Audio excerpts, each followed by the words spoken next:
Assalamualaikum warahmatullahi wabarakatuh. Kami dari kelompok 2 yang terdiri dari Hasyama Zaya Latifah, Ulfi Sheila Pinasti, Balkis Aulia, dan Siti Komariah akan mempresentasikan materi tentang kualitas aset bank syariah.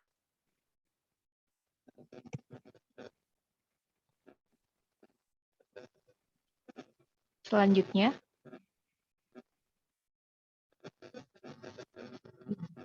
yang pertama mengenai aktiva produktif. Aktiva produktif yang biasa juga disebut dengan earning asset adalah salah satu aspek untuk menentukan tingkat kesehatan suatu bank. Aktiva produktif merupakan suatu bentuk penanaman dana oleh bank, baik dalam bentuk kredit, surat berharga, penempatan dana pada bank lain, dan penyertaan modal bank pada lembaga keuangan yang bukan berbentuk bank atau perusahaan lain yang tujuannya untuk memperoleh penghasilan. OJK atau Otoritas Jasa Keuangan yang menaungi dan mengawasi berbagai kebutuhan bank mengeluarkan peraturan yang dituangkan dalam POJK nomor 19 POJK 03 2018, yakni tentang penilaian kualitas aset pada bank umum syariah dan unit usaha syariah. Kualitas aset digunakan bank untuk menilai aset-aset yang dimiliki. Sesuai peraturan OJK, aset-aset yang dinilai ialah aset produktif dan aset non-produktif. Aset produktif merupakan suatu bentuk penanaman dana oleh bank, baik dalam bentuk rupiah maupun bentuk valuta asing, yang tujuannya untuk mendapatkan penghasilan, baik dalam bentuk pembiayaan, surat-surat berharga syariah, penempatan pada sebuah bank dan pemerintah, tagihan, akseptasi, penyertaan tagihan derivatif, penempatan pada bank lain, transaksi rekening administratif, dan bentuk penyediaan dana lainnya. Sedangkan aset non-produktif merupakan suatu bentuk aset selain aset produktif yang memiliki resiko kerugian, yaitu baik dalam bentuk agunan yang diambil alih, properti yang terbengkalai atau properti yang tidak dipakai lagi, rekening antar kantor, serta rekening tunda atau suspend account. Selanjutnya ada kualitas aktiva produktif. Kualitas aktiva produktif menjadi salah satu standar pengukuran pada kinerja perbankan syariah. Untuk menjaga kinerja pada perbankan syariah, haruslah senantiasa sesuai dengan prinsip kehati-hatian dan prinsip syariah. Salah satu yang menjadi tolak ukur dalam menjaga kualitas aktiva produktif adalah dengan menerapkan kebijakan alokasi dana, baik itu menurut sektor ekonomi, sektor industri, maupun wilayah pemasaran. Begitu juga dengan rasio antara pembiayaan beserta sumber daya dengan cara memperhatikan penyebaran sumber daya, serta dengan cara penyebaran risiko, sehingga aktiva produktif benar-benar dapat menjadi kontribusi pendapatan bagi perbankan. selanjutnya, komponen aktiva produktif yang pertama, kredit merupakan penyediaan uang atau berupa tagihan yang dapat dipersamakan dengan itu berdasarkan persetujuan atau berupa kesepakatan pinjam-meminjam antara bank dengan pihak lain yang mewajibkan pihak meminjam untuk melunasi hutangnya setelah jangka waktu tertentu.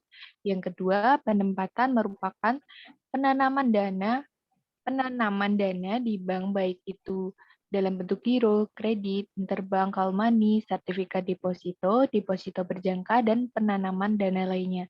Yang ketiga, surat-surat berharga yang berupa surat pengakuan hutang, saham, obligasi, wesel, sekuritas kredit, atau suatu kewajiban yang datang dari penerbit baik dalam bentuk yang boleh diperjualbelikan dalam pasar modal maupun pasar uang. Yang keempat, penyertaan modal merupakan bentuk penanaman dana oleh bank baik dalam bentuk saham di suatu bank maupun perusahaan di bidang keuangan sebagaimana diatur dalam peraturan perundang-undangan yang berlaku.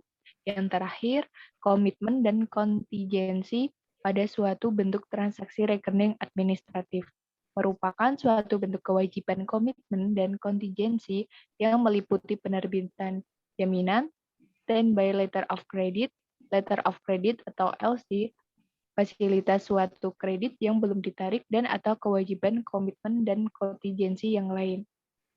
Selanjutnya, penilaian kualitas aktiva produktif. Kualitas aktiva produktif memiliki suatu kriteria dalam menilai yang didasarkan pada tingkat kolektibilitas. Penggolongan kolektibilitas suatu aktiva produktif sejauh ini hanya terbatas pada kredit yang diberikan. Yang menjadi ukuran utamanya adalah ketetapan pembayaran pokok dan bunga serta kemampuan debitur baik ditinjau dari segi usaha maupun nilai dari agunan kredit yang bersangkutan. Nah, kualitas aktiva produktif ini dapat digolongkan menjadi 5, yaitu yang pertama, pembayaran angsuran pokok dan atau bunga tepat waktu. Yang kedua, memiliki mutase rekening yang aktif. Yang terakhir, bagian dari kredit yang dijamin dengan agunan tunai atau cash collateral. Yang kedua, dalam perhatian khusus atau special mention, jika memenuhi kriteria. Yang pertama, terdapat masalah tunggakan berupa angsuran pokok atau bunga yang belum melampaui selama 90 hari. Yang kedua, kadang-kadang terjadi cerukan. Ketiga, mutase rekening relatif aktif. Dan yang terakhir, didukung oleh pinjaman baru dan lain-lain.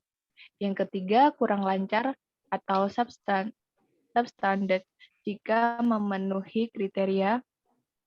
Yang pertama, terdapat masalah tunggakan angsuran pokok atau bunga yang telah melampaui 90 hari. Kedua, cenderung terjadi cerukan. Ketiga, mutase rekening relatif rendah.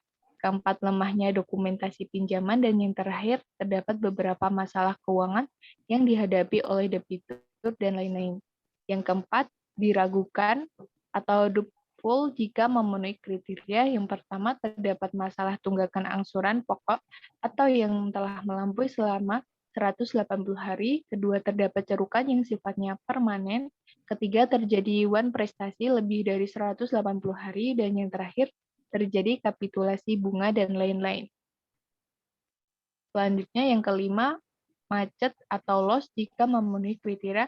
Pertama, terdapat masalah tunggakan angsuran pokok atau bunga yang telah melampaui 270 hari. Kedua, kerugian operasional yang ditutup dengan pinjaman baru. Dan yang terakhir, dari segi hukum serta kondisi pasarnya, jaminan tidak dapat dicairkan pada batas nilai wajar. Sekian presentasi dari kelompok 2. Mohon maaf apabila terdapat banyak kesalahan. Wassalamualaikum warahmatullahi wabarakatuh.